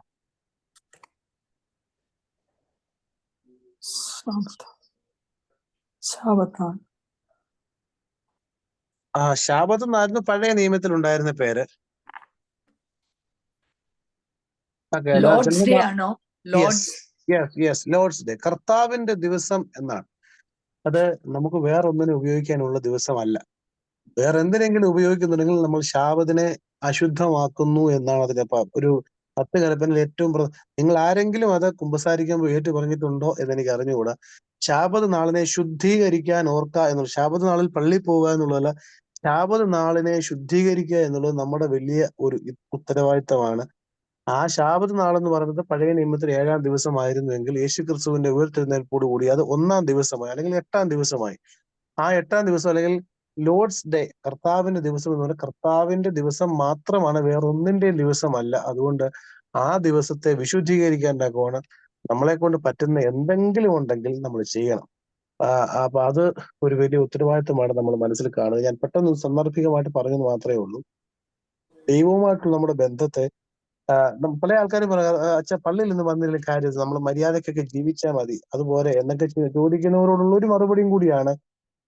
പക്ഷെ ശാബത്ത് നാളിനെ ശുദ്ധീകരിക്കുക എന്ന് പറയുന്നത് ദൈവം തമ്പുരാൻ നൽകിയിട്ടുള്ള ഒരു വലിയ കൽപ്പനയാണ്. അതുപോലെ തന്നെ ഞാൻ അല്ലാതെ അന്യ ദൈവങ്ങൾ നിങ്ങൾക്കുണ്ടാകരുത്, മറ്റൊന്നിന്റെ രൂപം ഉണ്ടാകരുത്, അങ്ങനെയൊക്കെ പല കാര്യങ്ങൾ പറയുന്നുണ്ടല്ലോ. അപ്പൊ അതിനകത്തിൽ വളരെ പ്രധാനപ്പെട്ട, അല്ലെങ്കിൽ ചിലപ്പോഴൊക്കെ നമ്മൾ പ്രാധാന്യമില്ല എന്ന് ചിന്തിച്ച് മാറ്റിക്കളയുന്ന ഒരു സംഗതിയാണ് ശാബത്ത് നാളുമായി ബന്ധപ്പെട്ട വസ്തുത. അപ്പൊ അങ്ങനെ ദൈവവുമായും മനുഷ്യനുമായുള്ള നമ്മുടെ ബന്ധത്തെ, അതുകൊണ്ടാണ് കർത്താവ് പറഞ്ഞത്, നിന്റെ ദൈവമായ കർത്താവിനെ പൂർണ്ണ ആത്മാവോടും പൂർണ്ണ മനസ്സോടും പൂർണ്ണ ശക്തിയോടും കൂടി സ്നേഹിക്കണം, അതുപോലെ നിന്നെ പോലെ തന്നെ നിന്റെ അയൽക്കാരനെയും സ്നേഹിക്കണം. ഇത് പറഞ്ഞതിന്റെ കാരണം ഈ ഒരു 10 കൽപ്പനകൾ ഒരുമിച്ച് ഉൾക്കൊള്ളാൻ വേണ്ടിയാണ്. ആദ്യത്തെ 4 ദൈവത്തെ സ്നേഹിച്ചാൽ ആദ്യത്തെ 4 കൽപ്പനയും നമുക്ക് മുടക്കാൻ തോന്നില്ല.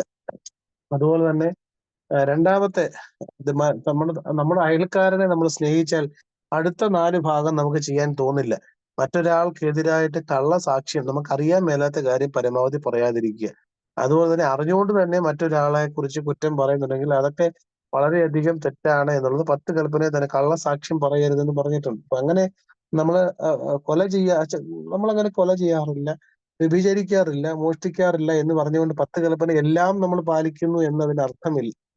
പക്ഷെ നമുക്കറിയാത്ത കാര്യങ്ങൾ മറ്റൊരാളോട് സാക്ഷ്യമായിട്ട് പറയുമ്പോൾ, മറ്റൊരാളെ കുറിച്ച് സംസാരിക്കുമ്പോൾ അത് കള്ളസാക്ഷ്യമാണ്. അല്ലെങ്കിൽ ആ ആള് മനസ്സിൽ പോലും ചിന്തിക്കാത്ത ഒരു കാര്യങ്ങൾ മറ്റൊരാൾ പറഞ്ഞു കേട്ടെങ്കിലും നമ്മൾ അറിഞ്ഞിട്ടുള്ളത് വേറൊരാളോട് സംസാരിക്കുമ്പോൾ അത് കള്ളസാക്ഷ്യമാണ്. ഫോൾസ് വിറ്റ്നസിങ് എന്ന് പറയും. ഒരു കാരണവശാലും അത് അങ്ങനെ ചെയ്യാതെ, അതുകൊണ്ട് നമുക്കറിയാമല്ലോ ഈ അടുത്ത സമയത്ത് അതിന്റെ പേരിൽ നാട്ടിൽ ഒരു സൂയിസൈഡ് വരെ നടന്നതിനെ കുറിച്ച് നിങ്ങളൊക്കെ ന്യൂസിൽ കൂടെയൊക്കെ കേട്ട് കാണും, കള്ളസാക്ഷ്യത്തിന്റെ പേരിൽ. അപ്പൊ പോട്ടെ, അത് നമ്മുടെ വിഷയമല്ലാത്തതുകൊണ്ട് അതിലേക്കൊന്നും കൂടുതലായിട്ട് കിടക്കുന്നില്ല. അപ്പൊ അതുകൊണ്ട് ഈ 2 കാര്യങ്ങൾ നമ്മൾ മനസ്സിലാക്കുക. ആദ്യത്തെ 4 കൽപ്പനകളെ കുറിച്ച് ഇടയ്ക്കിടയ്ക്ക് നമ്മൾ വല്ലപ്പോഴൊക്കെ എടുത്ത് വായിക്കുക. ഓരോ തവണ 10 കൽപ്പനകൾ വായിക്കുന്ന സമയത്തും നമുക്ക് പുതിയ പുതിയ കാര്യങ്ങൾ, ഇൻസൈറ്റ്, ഓരോ തവണ കുമ്പസാരിക്കുമ്പോൾ നിങ്ങൾ വായിക്കുന്നുണ്ടെന്ന് എനിക്കറിയാം. നമ്മുടെ ജീവിതവുമായിട്ട് ബന്ധപ്പെട്ട പുതിയ പുതിയ ഇൻസൈറ്റ് നമുക്ക് കിട്ടും. ആ ഒരു ആഗ്രഹത്തോടുകൂടി വായിക്കുക. ഇതിൽ ഏതെങ്കിലും സാഹചര്യത്തിൽ എനിക്ക് ഈ ഒരു കാര്യം അടിസ്ഥാനം മനസ്സിൽ വെച്ചുകൊണ്ട് പ്രാർത്ഥിക്കുകയാണെങ്കിൽ നമുക്ക് പൂർണ്ണമായി ദൈവത്തോടുള്ള സ്നേഹം എവിടെയെങ്കിലും നഷ്ടപ്പെടുന്നുണ്ടോ എന്നുള്ള ചിന്തയോടുകൂടി ആദ്യത്തെ 4 കൽപ്പനകൾ വായിക്കുക. അതുപോലെ തന്നെ മനുഷ്യനോടുള്ള എന്റെ ഇടപെടൽ എന്തെങ്കിലും തെറ്റ് വരുന്നുണ്ടോ എന്നുള്ള ചിന്തയോടെ രണ്ടാമത്തെ ഭാഗം വായിക്കുമ്പോൾ നമുക്ക് മനസ്സിലാകും എവിടേക്കാണ് നമുക്ക് തെറ്റുപറ്റി പോയത് എന്നുള്ളത്. ഞാൻ ഒരുപാട് വിശദീകരിക്കുന്നില്ല.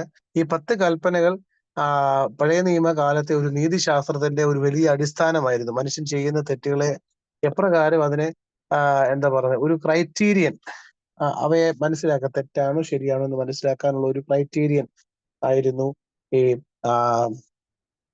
10 കൽപ്പനകൾ.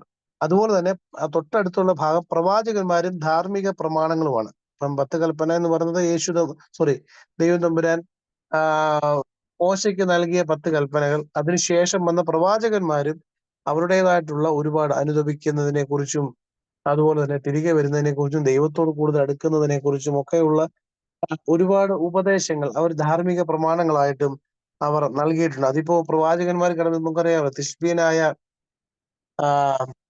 തിശ്ബീനായ ആരായിരുന്നു?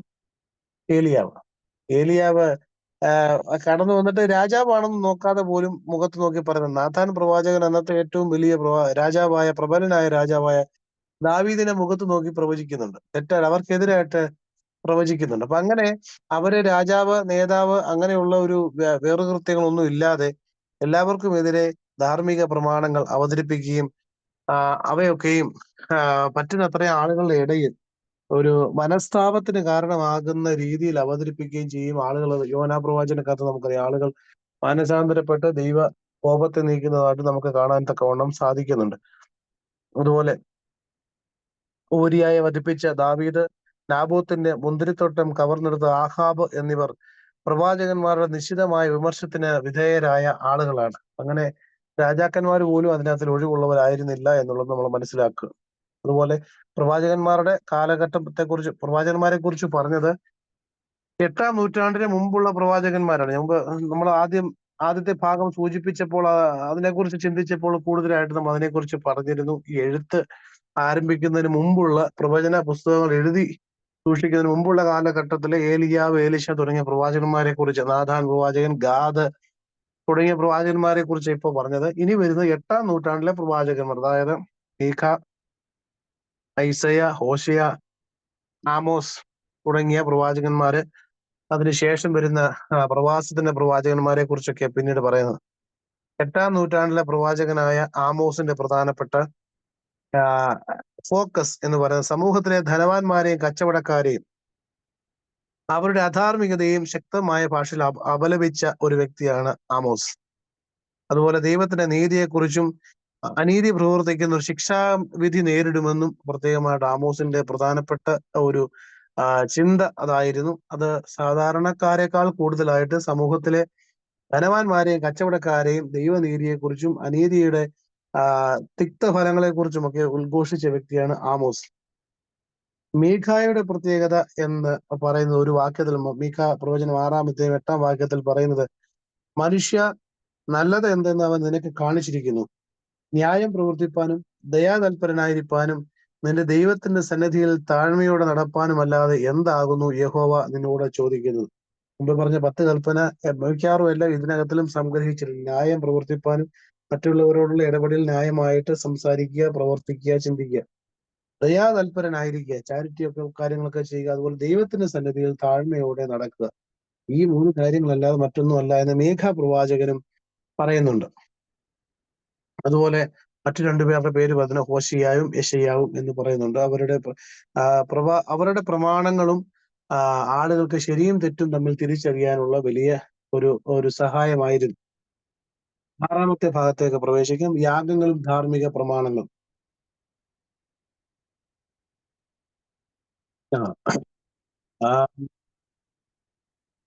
യാഗങ്ങൾ എന്ന് പറയുമ്പോ അത് പഴയ നിയമ ഇസ്രായേൽ ജനതയിൽ മാത്രം ഒതുങ്ങി നിന്നിരുന്ന ഒരു വസ്തുതയല്ല എന്ന് നമുക്കറിയാം. ചുറ്റുപാടുമുള്ള എല്ലാ സംസ്കാരങ്ങളിലും മതവിഭാഗങ്ങളിലും ഗോത്ര വിഭാഗങ്ങളിലും എല്ലാം വളരെയധികം പ്രചരിച്ചിരുന്ന ഒരു വസ്തുതയാണ് ഈ യാഗം. ഏലിയാവ് പ്രവാചകന്റെ പ്രധാനപ്പെട്ട പ്രവർത്തന മേഖലകൾ എല്ലാം എന്ന് പറയുന്നത് ഈ യാഗങ്ങൾക്ക്, മറ്റുള്ള ദൈവങ്ങൾക്ക് യാഗം അർപ്പിക്കുന്നതിനെതിരായിരുന്നു. നമുക്കറിയാമല്ലോ, വെള്ളം തളിച്ച് കാളകളെ യാഗം അർപ്പിക്കുന്നു, തീയിറങ്ങി യാഗങ്ങളെ സ്വീകരിക്കുന്നതുമായിട്ട് ബന്ധപ്പെട്ട സംഭവങ്ങളൊക്കെ നമുക്കറിയാം. ഈ 8-ാം നൂറ്റാണ്ടിലെ പ്രവാചകന്മാരുടെ പ്രത്യേകതയും യാഗങ്ങൾക്ക് എതിരായിട്ടുള്ള പ്രവചനമായിരുന്നു. അതിന്റെ ഉദാഹരണങ്ങളോട് വാക്യങ്ങളായിട്ട് കൊടുത്തിട്ടുണ്ട്. ആമോസ്, യെശയ്യാ എന്നിവർ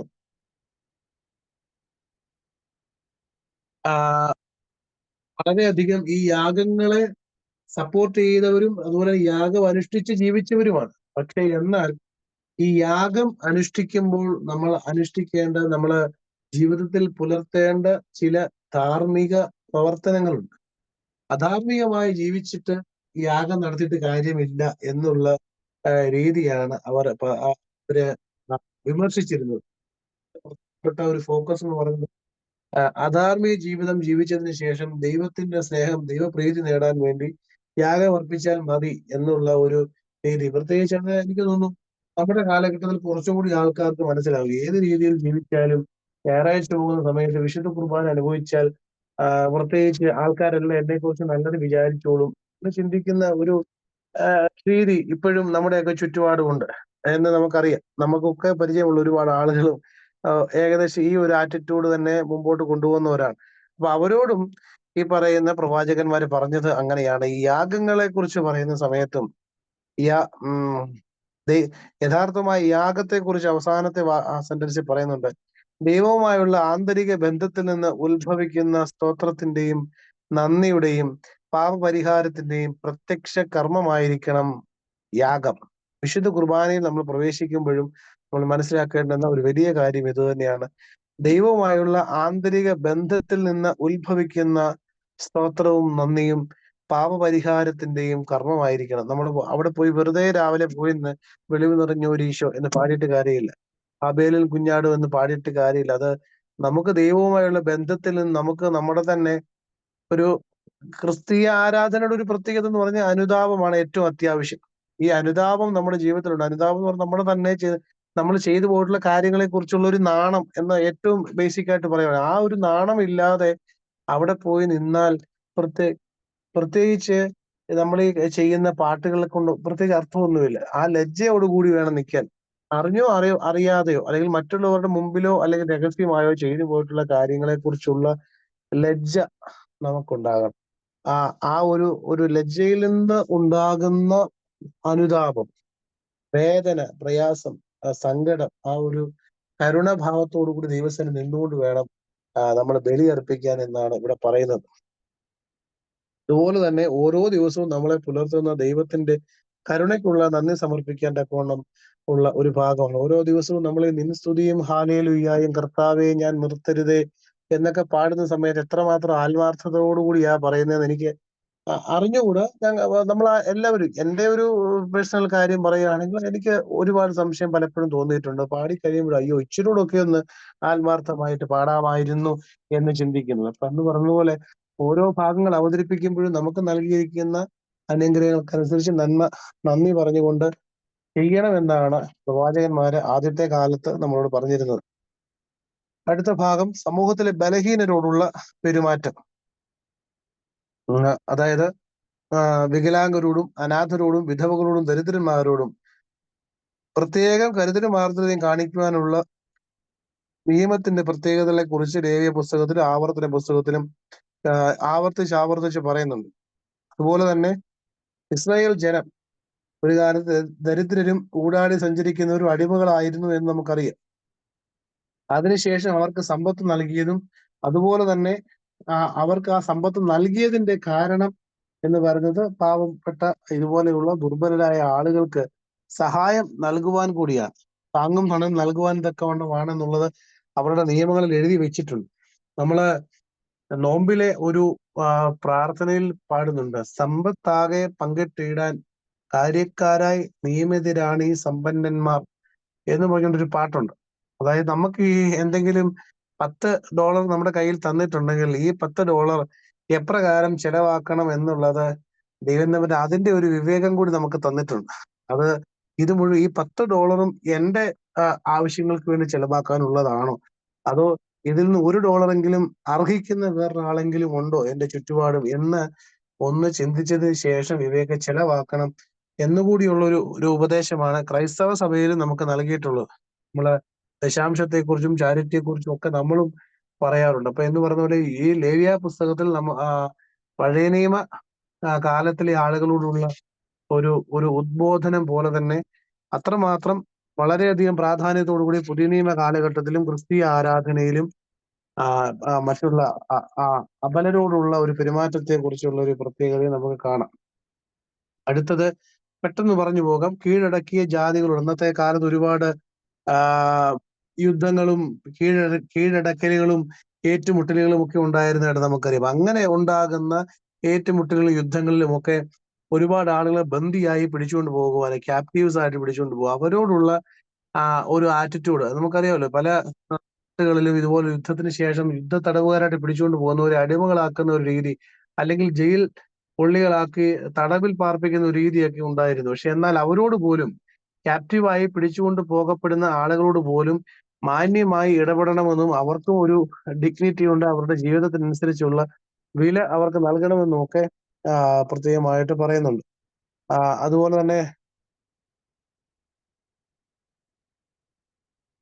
നമുക്കറിയാം ഇസ്രായേലിന് തോൽവി സംഭവിക്കുന്ന സംഭവവുമായി ബന്ധപ്പെട്ട് ആഖാനെ കണ്ടുപിടിക്കുന്ന കഥയൊക്കെ നമുക്കറിയാം. വിഗ്രഹാർപ്പിതം മോഷ്ടിക്കുന്ന സംഭവമൊക്കെ, ഒരു യുദ്ധം നടക്കുന്ന സമയത്ത് ഇന്ന കാര്യങ്ങളൊക്കെ മാത്രമേ നിങ്ങൾ എടുക്കാവൂ എന്നുള്ള ഒരു സൂചന പഴയ നിയമത്തിൽ കൊടുക്കുന്നെങ്കിലും ഒരാൾ പോയി അതല്ലാതെ സമ്പത്ത് ഉണ്ടാക്കാൻ പറ്റുന്ന വില കൂടിയ മറ്റു പല സാധനങ്ങളും എടുത്ത് ആരും അറിയാതെ മാറ്റിവെക്കുന്നു. പക്ഷേ ജയിച്ചു നിന്ന യുദ്ധം അതുകൊണ്ട് ഇടയ്ക്ക് വെച്ച് പരാജയപ്പെട്ടു പോവുകയും അതിന്റെ കാരണം കണ്ടുപിടിക്കുന്ന ആഖാൻ പിടിക്കപ്പെടുന്നതുമായിട്ടുള്ള സംഭവങ്ങളൊക്കെ നമുക്കറിയാം. അപ്പൊ അത് നമ്മൾ എപ്രകാരം ഒരു യുദ്ധം ജയിച്ചു കഴിഞ്ഞാൽ അവിടുത്തെ ആളുകളോട് ദേശത്തോട് എപ്രകാരം പെരുമാറണമെന്ന് പോലും പഴയ നിയമത്തിൽ അവതരിപ്പിച്ചിട്ടുണ്ട്. അതായിരുന്നു അന്നത്തെ ഒരു നീതി ന്യായ വ്യവസ്ഥ. അന്യമതസ്ഥരോടുള്ള ക്രൂരത.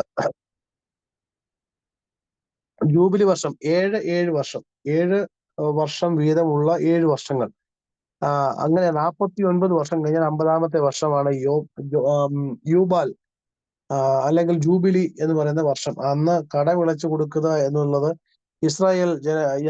ഇസ്രായേൽക്കാരുടെ ഇടയിൽ നിലനിന്നിരുന്ന ഒരു രീതിയായിരുന്നു. എന്നാൽ പുറജാതിക്കാർക്ക് ഈ ആനുകൂല്യം അനുവദിച്ചിരുന്നില്ല. പലിശ ഇസ്രായേൽക്കാരോട് വാങ്ങിക്കുവാൻ അനുവാദമില്ലെങ്കിലും പുറജാതിക്കാരോട് വാങ്ങിക്കുന്നതിൽ തെറ്റില്ലായിരുന്നു. അതുപോലെ തന്നെ താനെ ചത്ത മൃഗങ്ങളെ തിന്നുന്നതിന് ഇസ്രായേൽക്കാരെ വിലക്കിയിരുന്നു. ഇസ്രായേൽക്കാരെ അല്ലാത്തവൻ അത് വിൽക്കുവാൻ നിയമം അനുവദിച്ചിരുന്നു. അതായത് ഇസ്രായേൽക്കാർക്കും മറ്റുള്ളവർക്കും തമ്മിലുള്ള ഒരു വലിയ ഗ്യാപ്പ് ഉണ്ടായിരുന്നു. ഓരോരുത്തർക്കുമുള്ള റൂൾസ് ഓരോ രീതിയിലായിരുന്നു. അതിനും ഉള്ള റൂൾസ് ആൻഡ് റെഗുലേഷൻസ് ഉണ്ടായിരുന്നു എന്നാണ് ചുരുക്കത്തിൽ പറഞ്ഞു വന്നത്. ഉന്നതമായ ധാർമ്മിക നിലവാരം. മറ്റുള്ള അയൽവാസികളുമായി താരതമ്യപ്പെടുത്തുമ്പോൾ ഇസ്രായേൽക്കാർ കണ്ണിന് പകരം കണ്ണ് എന്ന് മാത്രമുള്ള ശിക്ഷാരീതിയാണ് സ്വീകരിച്ചിരുന്നത്. നമുക്കറിയാമല്ലോ, പഴയ നിയമത്തിൽ ദീനായുമായിട്ട് ബന്ധപ്പെട്ട സംഭവത്തിൽ ഒരു പ്രശ്നമുണ്ടായപ്പോൾ ഒരു കുലം മുഴുവനും യുദ്ധം ചെയ്ത് പരാജയപ്പെടുത്തി അവരെ കൊന്നുകളഞ്ഞ രീതി നമുക്കറിയാം. അതിനുശേഷം കണ്ണിന് പകരം കണ്ണ്, എന്തെങ്കിലും ഒരാള് തെറ്റ് ചെയ്താൽ അതിന് സമാനമായ ശിക്ഷ മാത്രമേ കൊടുക്കാവൂ എന്നുള്ള രീതിയിൽ ഉള്ള ശിക്ഷാ രീതിയായിരുന്നു ഇസ്രായേലിൽ ഉണ്ടായിരുന്നത്. എന്നാൽ മറ്റു പല ബാർബേറിയൻസ് ആയിട്ടുള്ള പല സിവിലൈസേഷൻസിലും അതിന് നേരെ വിപരീതമായി ആളുകളെ മുഴുവൻ ഉപദ്രവിക്കുന്ന രീതിയിലുള്ള ഒരു ശിക്ഷാ രീതിയൊക്കെ നിലനിന്നിരുന്നു. എല്ലാവർക്കും ഒരേ അളവുകോൽ, അതായത് വലിയവനും ചെറിയവനും എന്നുള്ള വ്യത്യാസമില്ലാതെ, അളവുകോൽ എന്ന് പറഞ്ഞാൽ നമ്മൾ കാനോൻ അല്ലെങ്കിൽ മാനദണ്ഡം എന്നൊക്കെ അവതരിപ്പിക്കുന്നത് പോലെയുള്ള വാക്കാണ്. ഒരേ രീതിയിലുള്ള ക്രൈറ്റീരിയ ഉപയോഗിച്ചുകൊണ്ട് എല്ലാവരെയും അളക്കുക. എല്ലാവരുടെയും ജീവിതത്തെ, എല്ലാവരുടെയും പ്രവർത്തനങ്ങളെ അളന്നതിന് ശേഷം തെറ്റേതാണ് ശരിയേതാണ് എന്ന് മനസ്സിലാക്കാൻ തക്കവണ്ണം ശ്രദ്ധിക്കേണ്ടത് ആവശ്യമാണ്. അപ്പൊ അതുകൊണ്ടാണ് ആ മനുഷ്യൻ നീ തന്നെ എന്ന് നാഥാൻ പ്രവാചകൻ പറയുമ്പോൾ ദാവീദ് അതിനെ അംഗീകരിക്കുന്നതിന്റെ ഒരു പ്രധാനപ്പെട്ട കാരണം, രാജാവാണെങ്കിൽ പോലും ആ നിയമങ്ങളെ അംഗീകരിക്കേണ്ടത് ആവശ്യമാണെന്ന് ദാവീദ് ഉൾക്കൊള്ളുന്നുണ്ട്. അതുപോലെ തന്നെ ചെറിയവനോട് അപരാധം ചെയ്താൽ വലിയ ശിക്ഷയും മറിച്ചായാൽ ചെറിയ ശിക്ഷയും നൽകുന്ന രീതിയും നിലവിലുണ്ടായിരുന്നു എന്ന് നമുക്ക് മനസ്സിലാക്കാൻ തക്കവണ്ണം സാധിക്കുന്നുണ്ട്. അതുപോലെ തന്നെ യഹോവയുടെ നീതിമാനായതുകൊണ്ട് എല്ലാവർക്കും ഒരേ രീതിയിലുള്ള നീതി നിർവഹണമാണ് ഇസ്രായേലിൽ നിർദ്ദേശിച്ചിരുന്നത് എന്നും കാണാം. നമുക്കങ്ങനെ വ്യത്യാസങ്ങളൊന്നുമില്ലാതെ എല്ലാവരെയും ഒരേ രീതിയിൽ ശരിയും തെറ്റും പറഞ്ഞ് മനസ്സിലാക്കാനുള്ള ക്രമീകരണമായിരുന്നു ഇസ്രായേലിൽ ഉണ്ടായിരുന്നത്. നമുക്ക് പ്രാർത്ഥിച്ച് അവസാനിപ്പിക്കാം. പാറക്കുമോർ ശുദ്ധമുള്ള പിതാവേ, ശുദ്ധമുള്ളതിന്റെ തിരുനാമത്താൽ ഞങ്ങളെ കാത്തുകൊള്ളണമേ. രക്ഷിതാവായ പുത്രാവിന്റെ ജയമുള്ള ശ്രീബായാൽ ഞങ്ങളെ മറച്ചുകൊള്ളണമേ. ശുദ്ധമുള്ള റൂഹ, ശുദ്ധമുള്ളതിന്റെ കുടിയിരിപ്പിന്റെ ഭവനങ്ങളായി ഞങ്ങളെ ക്ഷമിക്കണമേ. ഞങ്ങളുടെ ദൈവമായ കർത്താവെ, നേരമൊക്കെയും കാലമൊക്കെയും എല്ലാ സമയങ്ങളിലും നിന്റെ ദൈവത്തിന്റെ ചിറകിൻ കീഴിൽ ഞങ്ങളെ മറച്ചുകൊള്ളണമേ. ആമേൻ. പിതാവായ ദൈവത്തിന്റെ സ്നേഹവും ഏകജാതനായ പുത്രന്റെ കൃപയും പരിശുദ്ധ റൂഹായുടെ സംബന്ധവും സഹവാസവും നമ്മെല്ലാവരുടെ മേലും ഈ ശുശ്രൂഷയിൽ പങ്കെടുക്കുന്ന നാം ഓരോരുത്തരുടെ മേലും നമ്മുടെ കുടുംബങ്ങളുടെ മേലും ഈ ദിവ്യബോധനം പാഠ്യ പദ്ധതിയുടെ മേലും ഇതിൽ പങ്കെടുക്കുന്ന എല്ലാ സഹോദരി സഹോദരങ്ങളുടെ മേലും ഇപ്പോഴും എപ്പോഴും എന്നേക്കും ഉണ്ടായിരിക്കുമാറാകട്ടെ. അച്ഛാ, ഒരു ക്വസ്റ്റ്യൻ ചോദിക്കാൻ സമയമുണ്ടോ? ചോദിക്കാൻ സമയമുണ്ട്, അത് നമുക്ക് റിപ്ലൈ തരാൻ സമയമില്ല, അടുത്ത ക്ലാസ്സിൽ തരാം. ഓക്കെ. അല്ല, അതല്ല, ഈ കുർബാനയിൽ ഈ പഴയ നിയമ പുസ്തകം വായിക്കുന്നതിന്റെ ഒരു ഇത്, അങ്ങനെ 2 ക്വസ്റ്റ്യൻ ഉണ്ടായിരുന്നു. ഒന്ന് ഇപ്പൊ കാരണം അന്നേരം നമ്മൾ പഴയ നിയമം വായിക്കുമ്പോ മോശയുടെ പുസ്തകം ആദ്യം വായിച്ചിട്ട് യെശയ്യാ പ്രവാചകന്റെ പുസ്തകം അവസാനം വായിക്കണം എന്നില്ലേ? അതിപ്പോ ഒക്കെ അങ്ങോട്ടും ഇങ്ങോട്ടും ഒക്കെ മാറി വായിക്കുന്നു, അങ്ങനെ ആ ക്രമത്തിൽ വായിക്കുന്നില്ല. അത് കറക്റ്റ് ആണോ? അതിന് വല്ല ഇതുണ്ടോന്നറിയാന്ന്. ഓക്കെ, ഞാനത് അടുത്ത ആഴ്ച, നമുക്ക് 7 മണി ആയതുകൊണ്ട് നമുക്ക് വൈൻഡപ്പ് ചെയ്യാൻ സമയമായി. അടുത്ത ആഴ്ച പഴയ നിയമ വായനയുടെ സ്ട്രക്ചറിനെ കുറിച്ച് ഒരു വാക്ക് പറഞ്ഞതിന് ശേഷം നമുക്ക് അടുത്ത ക്ലാസ് തുടങ്ങാം. പിന്നെ അതുപോലെ അച്ഛാ, ഒരു കാര്യം കൂടെ ഒന്ന് പറയണേ. ഈ നമ്മുടെ നമസ്കാരത്തിനകത്ത് നമ്മള് എൻഡ് വിത്ത് കൗമ സ്റ്റാർട്ട് വിത്ത് കൗമ എന്നും പറഞ്ഞിട്ടുണ്ടല്ലോ. അപ്പൊ അതിന്റെ പ്രാധാന്യം എന്നാന്ന് ഒന്ന് പറയും, ഒരു മിനിറ്റ്. അതും പറയാം. Okay, thank you. Okay, thank you. എല്ലാവർക്കും good night. Thank you so good night. Much.